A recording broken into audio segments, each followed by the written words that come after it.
Voilà. Est-ce que c'est difficile? C'est ce qu'on vous demande. La paix. La paix dans le cœur, dans la tête. Est-ce qu'on va pouvoir laisser Marc Brice travailler tranquillement? Hein? Les replayers, on est content de vous retrouver. Victoire camerounaise ce soir, large victoire. 4-1, on va en parler Anderson parce qu'il y a pas mal de choses à dire. Est-ce que tu es chaud? Bah écoute, je suis plus que chaud, hein. Je suis bouillant, mais je suis content de voir ma nation gagner de cette manière-là. Hein. Vous m'excuserez la tenue parce que les cheveux, vraiment, c'est compliqué. Depuis quelques vidéos, voilà, j'ai ma casquette. Mais je vous promets que bientôt, je vais aller chez le barbeur. Voilà. Allez, c'est parti, on envoie le générique.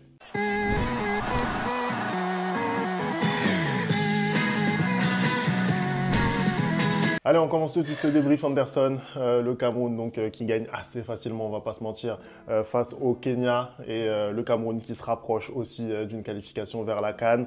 On a beaucoup parlé ces derniers mois de la sélection camerounaise, notamment sur cette chaîne. Qu'est-ce que tu as pensé des joueurs de Marc Brice ce soir, Anderson? Est-ce que tu es satisfait? Déjà, avant même de parler du match, j'aimerais quand même passer un message. Je suis content que enfin la paix soit revenue dans cette sélection camerounaise parce que les derniers mois, c'était très compliqué. Ce combat entre le ministre des Sports et le président de la Fédération camerounaise de football, hein, et Marc Brice, là, il semblerait on ait retrouvé la paix dans cette sélection, ça fait plaisir, hein, c'est tout ce que les Camerounais demandaient. Là, on a la nomination d'un nouveau staff par la FECAFOOT, hein. Tout le monde est content par ce staff-là. Je pense que Marc Brice a enfin compris que son patron, c'est avant tout le président de la Fédération camerounaise de football et ensuite le ministre. Hein. Donc déjà, bravo à eux pour avoir trouvé un terrain d'entente. Maintenant, le rassemblement est arrivé, tout se passe dans la paix, hein. Les joueurs s'entraînent comme il faut, il y a les maillots, même s'il n'y a pas encore le sponsor, parce que voilà, vous savez qu'au Cameroun, tout ne se passe pas comme il faut.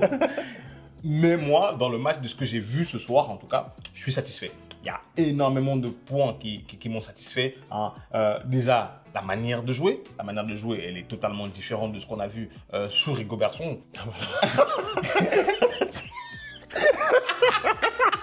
Non, je suis désolé. Après qui en doutait? Non, qui en doutait? En même temps, à côté, on a un entraîneur, certes, dont moi je ne suis pas fan, mais qui a ses diplômes. Et de l'autre côté, on a une sorte de charlatan. Voilà, non, mais qui... C'est pas bien ce que tu fais. Non, c'est pas bien ce que tu fais. On a tellement ri pendant la CAN, c'était extraordinaire. Non, mais franchement, non, au-delà, en fait, tu vois qu'il y a une tactique qui est en place. Et moi, ce que j'ai surtout apprécié aujourd'hui, c'est dès qu'ils perdaient le ballon, ils avaient faim, les gars, en fait. C'est-à-dire que la récupération du ballon, tu voyais un très gros pressing qui a été mis par Ongla ou par Carlos Baleba ou même par Zambo Anguissa, qui je trouve qu'aujourd'hui a fait un bon match. Non, je vais dire la vérité parce qu'on va croire que je l'insulte tout le temps. Mais non, quand il fait un bon match, je vais dire qu'il fait un bon match. Hein. Donc j'ai trouvé qu'en fait, il y avait des dédoublements de passes, il y avait un jeu au sol, il y avait du jeu long quand il fallait avoir du jeu long et c'est très bien, c'est-à-dire qu'il n'y avait pas juste on balance le ballon devant, on prie pour qu'un joueur mette la tête et puis voilà, tu vois. Donc j'ai aimé cette victoire qui s'est vraiment construite tout au long du match, en première mi-temps, avec d'abord le penalty provoqué par Bassogog. Hein. J'ai des choses à dire sur lui d'ailleurs, même si ce soir il fait un très bon match, mais bon. Ensuite, Martin Ongla qui trouve cette frappe où je pense que le gardien fait une erreur, mais la frappe aussi, elle est un peu, elle est un peu bizarre. Donc, c'est pas que de la faute du gardien. Ce que j'ai moins aimé un peu, c'est cette largesse au niveau de la défense, parce que c'est pas normal de se prendre un but sur coup de pied arrêté de la sorte. Hein. Après, c'est quand même très bien botté. Hein, c'est très bien tiré, mais je trouve que le marquage de Ngadeu, hein, parce que lui aussi, j'ai des choses à dire sur lui, il laisse à désirer. Mais sinon, dans l'ensemble, j'ai beaucoup aimé ce que j'ai vu. Hein, même en deuxième mi-temps, quand les entrants, ils ont fait plaisir, voilà. En tout cas, cette équipe du Cameroun ce soir m'a fait plaisir, voilà. Ça fait plaisir de faire un débrief sans crier. Non, merci les Lions, merci. Non, tu peux être content de ton équipe. Hein. Franchement, ça a été un match quand même bien mené de la part des Camerounais. Même si au final, la décision, elle s'est faite, on va dire, en fin de première période. Hein. Je pense que c'est là où le match s'est joué. Entre la fin de première et le début de deuxième, au final, c'est là où on a vu quasiment tous les buts du match et c'est là où le Cameroun a fait la décision. Après, c'est vrai que tu as parlé des aspects notamment du jeu, que ce soit au niveau du pressing, que ce soit au niveau même du jeu de passe de possession. Je suis totalement d'accord avec ça. Moi, j'ai pas vu un Cameroun comme ça depuis très longtemps. Depuis très longtemps. Hein. Et même sous Rigobertson où il y avait, voilà, on va mettre de côté la phase finale de la CAN 2024, hein, on va la mettre de côté. Mettons de côté. Mais à part ça, même quand il y avait des résultats côté Rigobertson, on n'avait pas ce genre de prestations, on va pas se mentir. C'était quand même assez poussif au niveau du jeu. Là, effectivement, on est d'accord, il y avait du jeu en triangle, il y avait vraiment de la disponibilité, beaucoup de mouvements. Ça, c'était vraiment intéressant. Comme quoi, voilà, quand il y a un coach qui travaille même et qui a ses diplômes, voilà, et qui a ses diplômes, voilà. c'est déjà le b.a.-ba. Hein. Mais voilà, quand il y a un coach qui travaille, malgré son palmarès vierge, mais on voit que ça peut donner des choses, et même dans un football de sélection, voilà, qui tend plus vers un jeu direct, voilà, on avait un Cameroun quand même qui était maître de son jeu, qui n'avait pas peur de repartir de derrière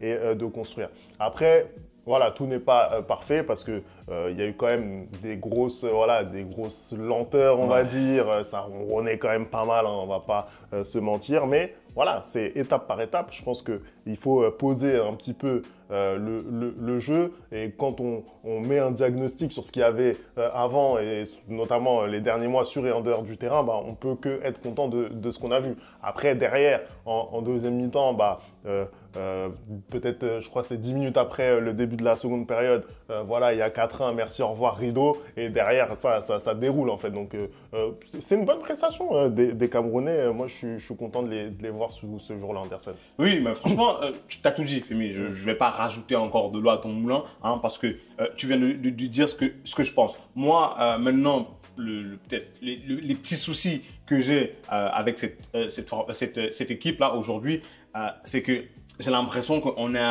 en train d'aller vers un nouveau cycle, et que malgré le fait qu'on soit en train d'aller vers un nouveau cycle, il y a encore des poids qui nous traînent. Et parmi ces poids-là, il y a notamment Vincent Aboubakar, il y a notamment Basso Gog, et il y a notamment Michel Ngadeu, qui sont des rescapés, hein, de l'équipe du Cameroun qui avait gagné en 2017. On est en 2024, c'est pas normal qu'il soit encore en sélection aujourd'hui. Je suis désolé, hein, Aboubakar, même s'il met son penalty, et même la dernière fois encore ses penalty, il va pas marquer que sur penalty. Et puis même quand tu regardes dans le jeu, il apporte plus grand chose. Je pense qu'il est temps aussi pour Marc Brice de faire jouer les jeunes, hein, de pouvoir installer les jeunes, parce que je pense que le Cameroun va à un moment donné vouloir récupérer sa place légitime en Afrique, qui est numéro 1. Je suis désolé pour les autres, même si je vous agresse, c'est la vérité. On est la nation numéro 1 du football en Afrique. À un moment donné, pour arriver à ça, il va falloir faire venir du 109. Un peu comme tu le fais avec Carlos Baleba, tu vois ce que je veux dire? C'est-à-dire qu'à un moment donné, il va falloir responsabiliser les jeunes. Et c'est pas normal qu'un Basso Gog qui a je sais pas quel âge, qu'un Aboubakar qui a je sais pas quel âge, qu'un Ngadeu qui a je sais pas quel âge, soit titulaire dans l'équipe. Même si ce soir, pour le coup, Basso Gog, lui, il fait un très bon match. Il provoque le penalty, il fait la passe décisive sur le 3e but, et il marque le 4e but, il me semble, tu vois. Donc, lui, pour le coup, il fait un bon match. Moi, ça ne me dérange pas de les avoir dans l'équipe, parce que je pense qu'aujourd'hui, il est un peu dans une philosophie il veut construire un groupe. Il le dit d'ailleurs quand il fait ses interviews, Marc Brice. Il est un peu comme Didier Deschamps. Et pour lui, les hommes qui sont présents font partie du groupe. Mais qu'est-ce qui t'empêche de les mettre remplaçants et de les faire rentrer? Justement, pour l'expérience, tu vois ce que je veux dire. Mais c'est pas normal aujourd'hui, hein, en 3 matchs que tu comptes sur ces gars-là, ils sont constamment titulaires. Quel message t'envoie à la jeunesse, en fait? Surtout que, je suis désolé, mais il y a des prétendants à ces postes-là, en fait. Il y a des prétendants à ces postes-là. Typiquement, qu'est-ce qui t'empêche de faire une défense Castelletto et Christophe Aouo, hein? Qu'est-ce qui te l'empêche, tu vois? D'ailleurs, s'est blessé assez violemment. Il s'est blessé assez violemment, mais apparemment, ça irait. Hein, j'espère en tout cas que ça va. Carlos Baleba aussi, il est un peu sorti sous blessure. J'espère que ça va. Mais voilà, je pense qu'aujourd'hui, ce qui manque à Marc Brice, c'est vraiment d'instaurer une jeunesse dans cette équipe nationale du Cameroun pour s'inscrire dans la durée et pour aller performer dans des grandes compétitions. Voilà.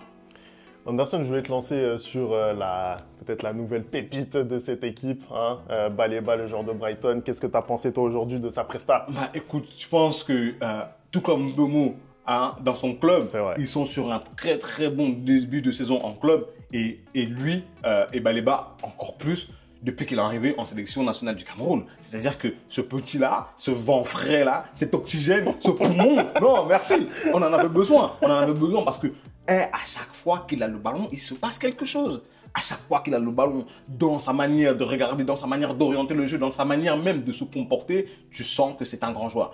C'est un grand joueur en devenir, et ce sera un immense joueur, moi je le pense. Et Et franchement, ça fait plaisir de l'avoir en sélection du Cameroun. Il avait, je crois, d'abord refusé la sélection et je pense que c'est Samuel Eto'o qui a réussi à le convaincre d'accepter et de venir. Et franchement, heureusement qu'il est là. Ce milieu de terrain-là, sans lui, c'est très très compliqué. Tu vois, il équilibre. Avec non, Zambo, par contre, regarde, typiquement, regarde. En fait, moi, le problème que j'ai avec Zambo, c'est qu'il y a beaucoup trop de nonchalance dans son jeu. Et j'ai l'impression que c'est que quand il est en équipe nationale. Parce que quand je vois ses prestations à Naples et que je vois ses prestations en équipe nationale, j'ai l'impression que c'est pas le même joueur. Hein? Même si ce soir, pour le coup, il a été bon. Ce soir, il a été bon et même très bon. Hein? Il y a un moment où, typiquement, voilà, on lui fait une passe, il fait ce contrôle de la poitrine et il n'arrive pas à enchaîner avec la frappe parce qu'il est lent, parce qu'il est nonchalant. Tu vois ce que je veux dire? Alors que il est à Naples, moi, je suis sûr que ça finit en pleine lucarne. Tu vois ce que je veux dire?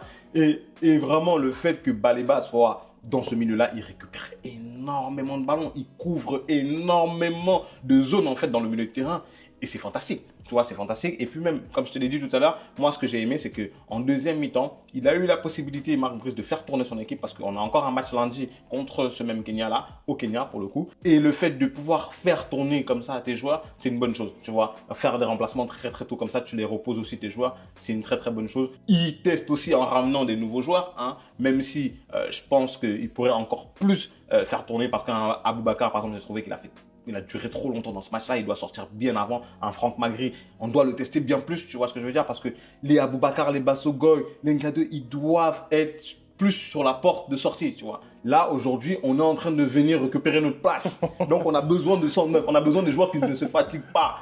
Voilà. Ça y est, on l'a retrouvé notre lion.